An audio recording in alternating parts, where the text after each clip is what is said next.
रायपुर में बीजेपी के प्रदेश प्रवक्ता केदार गुप्ता ने बड़ा बयान दे दिया है। उन्होंने कांग्रेस की दूसरी सूची को लेकर कहा कि कांग्रेस लोकसभा के प्रत्याशी तक नहीं उतार पा रही है। या तो इन्हें प्रत्याशी मिल नहीं रहे हैं या तो ये उन्हें उतारना नहीं चाहते।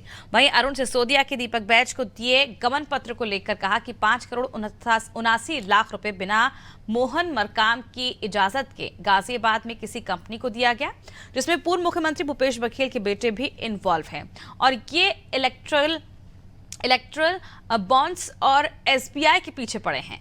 दीपक बैज के बयान पर पलटवार करते हुए केदार गुप्ता ने कहा कि ईडी और सीबीआई से कांग्रेसियों की जान घबराती है क्योंकि चोर की दाढ़ी में तिनका होता है।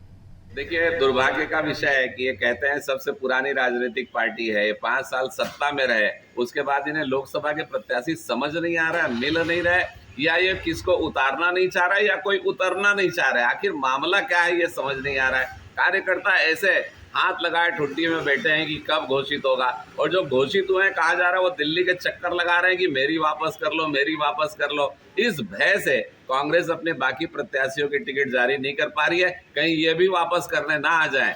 पूरी 11 की 11 सीटें भारतीय जनता पार्टी जीतेगी और मोदी जी की गारंटी, विष्णुदेव साय जी का सुशासन छत्तीसगढ़ में सबको भरोसे का लग रहा है।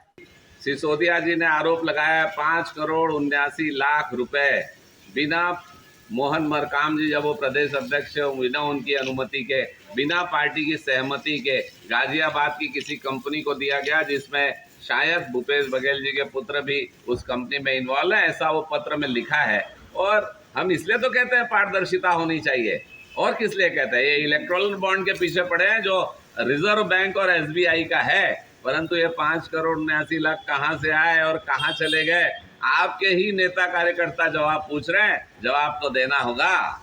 तो ये राहुल जी के समझ में कुछ आता नहीं है कि किस नेता के बारे में वो क्या कह रहे हैं। माननीय नरेंद्र मोदी जी महामानव है, भारत के चौकीदार उन्होंने अपने आप को कहा है, भारत को विकास करने वाले व्यक्तित्व है, और जो कहता है कि पूरे देश की माता है, मेरी माता है, उनके लिए कहते हो आप ईडी और सीबीआई में जान बसती। अरे आपकी जान घबराती है ईडी और सीबीआई से, क्योंकि चोर की दाढ़ी में तिनका